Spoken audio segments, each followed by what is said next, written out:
Hello, online pipe community. Ethan, Parsimonious Piper here. Today we are back into Morsels for Mental Manducation with another look at C.S. Lewis' Mere Christianity. Today we're going to start in on Book 3 about Christian behavior.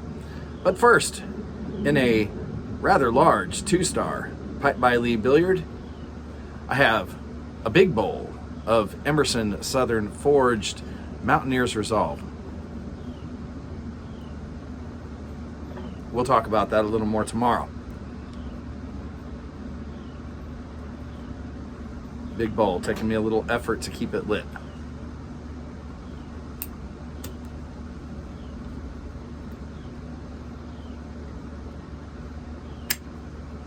So book 3 in Mere Christianity is about Christian behavior.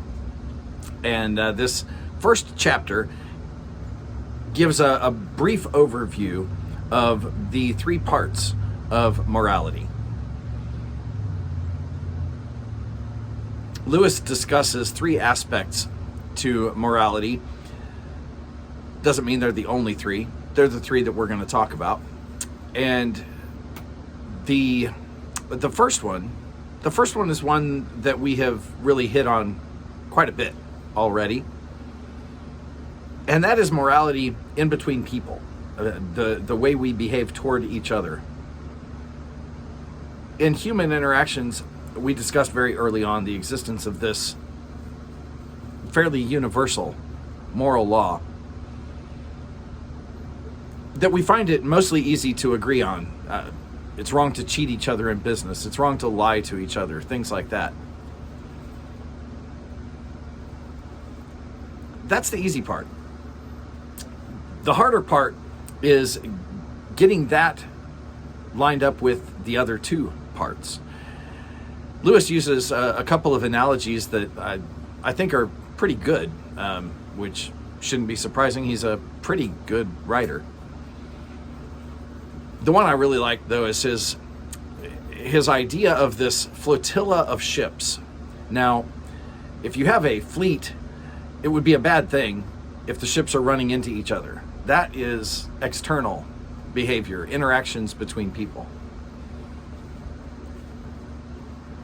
But it's also important for each individual ship to be well maintained.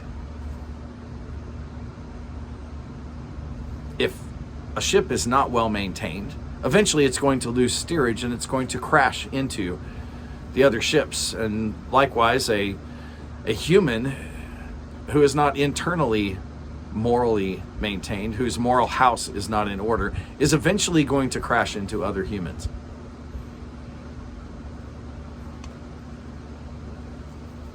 But even if all of our ships are well maintained and we don't crash into each other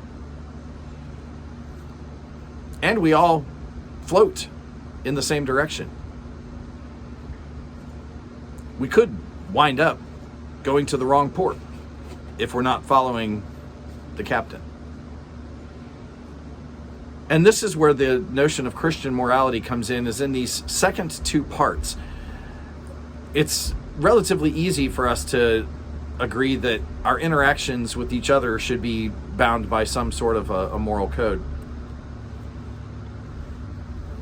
It's a little stickier when we start talking about internal morals.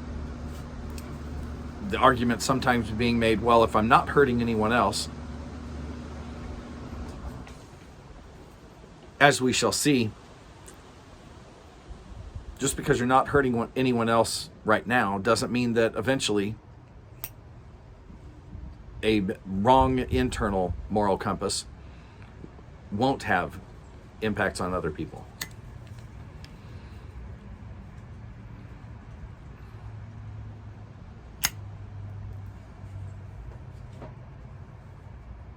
And finally, because we're approaching this, we're discussing this in the context of Christianity. At this point, we're not trying to create a universal religion.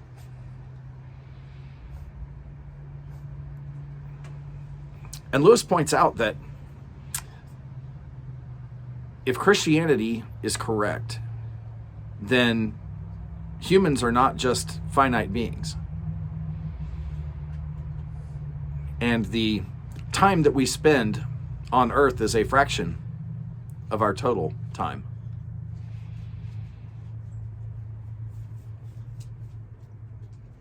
And in that regard, what we do in this time that we have has an eternal impact.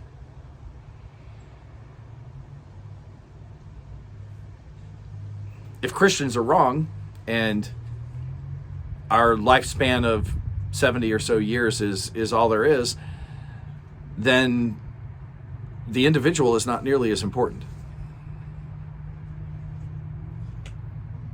And we see the results of that in many of the collectivist societies where the individual is not really considered terribly important.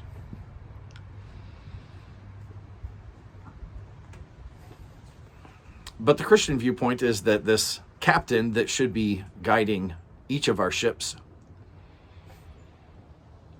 is one to whom we owe some moral obligation as our creator.